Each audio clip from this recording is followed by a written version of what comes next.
All right, let's dive into something you probably didn't hear about back in school. We're talking Yeah, about the English Civil War, all that turmoil. right. But here's the twist picture. Black soldiers fighting on both sides. Yeah, it's not something you typically hear about, is it? Not at all. And in the 1640s, you think of England, Right. and you don't necessarily think of, A diverse. yeah, a diverse society. It's Yeah, it's one of those things that really challenges how we think about the past. I mean, we're so used to thinking of England in this period as primarily white, but right. it's just so much more complex than that. Yeah, it really is. Yeah. And to help us kind of unpack all of that, we're turning to the work of Sophie Merrick. Mm-hmm. She's a PhD student who's doing some really fascinating research. I mean, think about it, like historical detective work, Yeah. piecing together all this evidence from church records, military diaries, you name it, even old newspaper ads. It's remarkable, isn't it? The variety of sources she's using. It's Yeah. not just about battles and kings. She's really going deep into the lives of these individuals, trying to understand their experiences, Mhm. their motivations, what it was like to live in that time. Yeah, and one of the things that really jumped out at me was just how established Right. Black communities were in England. I mean, even back then, Yeah. especially those port cities like London, Bristol. Of course. We're talking about the 1640s. Yeah, and that's something that I think often gets overlooked. Yeah, We tend to think about Black presence in England as a more recent thing, right. but the reality is those communities go back centuries. Yeah, and Sophie uses church records to kind of trace Mm-hmm. those communities, looking at baptisms, marriages, even burials. And she's found some really interesting cases where Black individuals were integrated Yeah, right into those records. alongside their white counterparts. Hmm. And it's fascinating because these records provide a window into their lives, their family connections, Mm-hmm. and we even see hints of the social biases they might have faced. Mm. It's complex. It's like uncovering this whole hidden world within a world we thought we knew. Right. And it's not just church records she's looking at. Court records, too. Legal cases involving Black individuals. Yeah, those court records are a goldmine Yeah. because they give us insights into how Black individuals interacted with the legal system. Right. Sometimes they were integrated. Mm-hmm. Sometimes they encountered discrimination. It's amazing. It makes you really think about what their daily lives were like. Absolutely. What were the challenges and how did they overcome them? And sometimes these records that seem pretty ordinary reveal these extraordinary Oh, stories. I bet. Like, Sophie found this intriguing case Okay. in a newspaper ad. Okay. Now, you might think runaway slave, right? Right. But it wasn't. It was an ad for a runaway apprentice, and it described this young man in detail, highlighting his skills and his talents. And what makes it so interesting Yeah. is that the runaway was Black. Wow.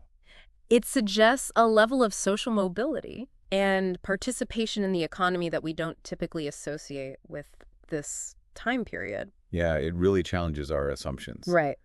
about how Black individuals were treated and perceived back then. It shows us that the story's not always so simple. Right. There were nuances and exceptions to those dominant narratives we often hear. For sure. And that kind of brings us to a really crucial point. The language used to describe Black people back then wasn't always as straightforward as it seems today. Absolutely. Right. Even the word Black itself Yeah, could have so many different meanings. I imagine. Sometimes it referred to hair color. Hmm. Sometimes it even carried these connotations of sinfulness or otherness. Wow. It's really fascinating. Yeah, it must make Sophie's work so much more challenging, Oh, absolutely. trying to decipher all that. Yeah, you have to analyze the language, the historical context, the social norms. It's a constant process of interpretation, Yeah, reinterpretation. and it shows how important it is to look at these historical sources with a critical eye, knowing that even simple words can have, Layers of meaning. yeah, so much more to them. Yeah. So if the language itself is that complex, I can only imagine how difficult it is to answer this big question. What's that? Were Black people in England at that time enslaved or free? That's the million-dollar question, isn't it? And the answer, Yeah. it might surprise you, is Right. both. Oh, The legal status of Black individuals in 17th century England was anything but clear-cut. so it's not a simple black and white issue. Not at all. It's more nuanced Much more. than that. There were shades of gray, Okay. different degrees of freedom and constraint. So some Black individuals held skilled positions, Yes? earned wages, Absolutely. and they were able to live relatively independent lives participating in their communities. They were forging their own paths, Yeah. defying the limitations that were often imposed on them.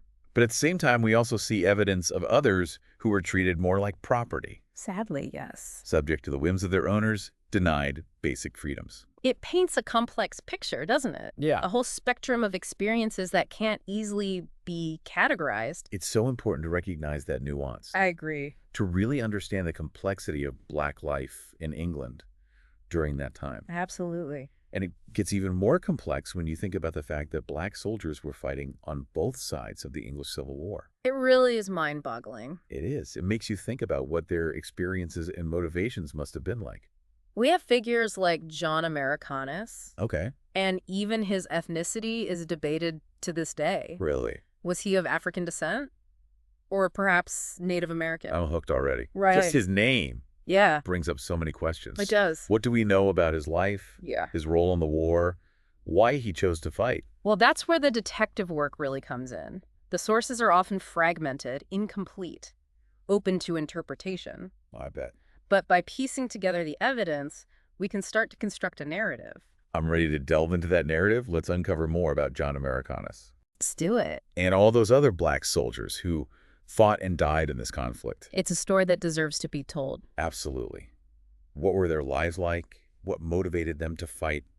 And how do their experiences shape our understanding of this really pivotal period in English history? It's a story that's waiting to be uncovered. Let's uncover it. You know, John Americanus, his story, it really shows us what we don't know. Yeah. We don't even know for sure where he came from, but he was there. He played a role. Right. Makes you think how many others are out there just waiting to be found. It really does. It's Yeah. like we went from this idea of England being mostly white to finding these Black communities. And now they're part of these major events like the Civil War. And it's not just about being there. Their roles were all over the place. I mean, we might picture servants or something. Right, right. But Sophie's found evidence of Black soldiers right on the front lines. Really? Taking prisoners, some even advising military leaders. Wait, advising. That doesn't seem like what I'd expect for back then. It's fascinating, isn't it? Yeah, do we know any specifics? There's this one, a Black captain who advised a top parliamentarian guy all about how to care for horses. Seems he was the expert. Everyone knew it. Wow, that's pretty incredible. Right. A respected figure, not just doing the basic work. That changes things. It really does. Shows you can't just look at history as black and white. No, not at all. Even in the military, it was much more nuanced. So we have these examples of authority, but we can't forget that a lot of Black individuals were probably in those more, The typical roles. yeah, the support roles. Exactly. There's evidence of them as groomsmen, attendants, Right. doing those tasks we might expect, sadly. So it's not about pretending those power imbalances weren't there, No, of course not. but more about seeing that even within that, each person's experience could be so different. Exactly. Makes me wonder, how did art show this? Did it match up with that reality? That's a good question. Yeah. And researchers are still looking into that. Our art can tell us how people felt, but it's always through the artist's eyes. Right. So it's a piece of the puzzle, not the whole thing. And speaking of missing pieces, I keep thinking about the women. We're talking soldiers. But Black women had lives too, right? Absolutely. And Sophie even mentions this. She's found way more about the men. I guess that makes sense. It's because the sources, the military stuff, legal documents, it's all focused on men. Right, of course. So it's not that women weren't there, it's that their lives might not have been written down as much. do you think what society expected of them played a role? You're thinking maybe they were more at home, so they didn't show up in public records. Yeah. It's definitely possible. Something to look into more. Shows you just how much we still don't know So much. and how important it is to keep looking for those missing voices. Yes. But going back to the soldiers, the ones we do know about, I have to ask, why fight? What do you mean? What makes someone join this chaotic war, especially if it's not even their own country? That's the big question, and unfortunately they rarely get to tell us themselves. Right. So we gotta be detectives. Look at what little we have. Okay, so what are some things that might have made them decide to fight? Well, loyalty could be one. Some might have felt like they had to fight with their masters, their commanders, especially if they'd built some kind of bond or were promised things for their service. That makes sense, but it couldn't always be just loyalty, right, with all the power involved. Right, necessity probably played a big part. Hmm. Maybe they saw the military as a way to make money, to stay safe, Yeah, even to move up in society when you don't have a lot of choices. like weighing the risks and rewards, I guess. Yeah. But couldn't it also be about belonging, being part of something bigger? That's a great point. We know a lot of people felt strongly about what the Civil War was about. Mm. They believed in the cause, whether Parliament or the king, and they fought for it. So some black soldiers could have been driven by that, too. Absolutely. It's possible they saw it as a chance to change the country they were in, Yeah. to fight for what they believed in. It reminds us that everyone has their reasons. Yeah, you can't just assume they were all swept along by things they couldn't control. But this is where it gets tricky. Sophie brings up something pretty hard to hear. What's that? Could some of these soldiers have been welcomed because their lives were seen as less important? It's a tough thought, but we can't ignore it. Given what we know about colonialism, the slave trade, it's not impossible. The idea that some lives mattered less than others. It's a scary thought. It makes you see the dark side of things, even when it seems like there's progress. Right. Were these soldiers really seen as equals or just pawns in a bigger game? That's what historians are still trying to figure out. Yeah. Sophie says she hasn't found anything showing Englishmen putting down black soldiers or saying they were worse at fighting. Gus. But just because it wasn't written down doesn't mean it wasn't there. You're right. We have to think about the big picture. Yeah. What people believed about race, how power and prejudice worked back then. So complicated. It really is. We see black individuals making their own choices in the economy, the military, even advising leaders. Right. But at the same time, we can't forget about the racism that was happening all over the world. So it's both. Exactly. And that brings us to this question. Did English society really believe in equality back then? I don't know. It's tough to say. It is. It seems like there were moments, people breaking free, Yeah. but maybe those moments just show how far they still had to go. It's like history isn't a straight line. Right. Progress and prejudice happen together, and that's why Sophie's work is so powerful. Yeah. It makes us face these tough things, the good, the bad, and the really unsettling stuff. It's a reminder that history is messy, It really is. full of contradictions and things we don't know for sure. And it challenges us to keep asking questions, keep digging, and not settle for easy answers. Absolutely. I feel like we've just scratched the surface here. And already everything I thought I knew about the English Civil War is different. It's amazing what a new perspective can do, right? And Sophie's research isn't even done yet. That's what's so great about these deep dives. It's not just a history lesson from a book. No, not at all. It's like we're right there with her as she makes these discoveries. And who knows what else is out there in those archives. It makes you wonder, doesn't it? If we're just now finding out about all this, what else have we missed? What else do we think we know that might be totally wrong?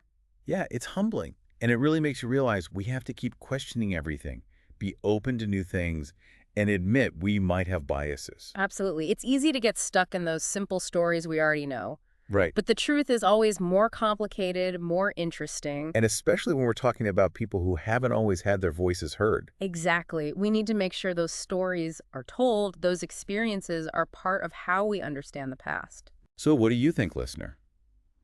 Are you surprised by all this? Does it make you think about what you learned in school, the books you've read? I hope it does, because that curiosity, that willingness to look again, that's what keeps history alive and helps us see the full picture. And when we understand the past better, it helps us build a better future, one where everyone's story is important. That's the power of history. It's not just dates and facts. It's about connecting with the people who came before us, seeing their struggles, their victories, and what they left behind.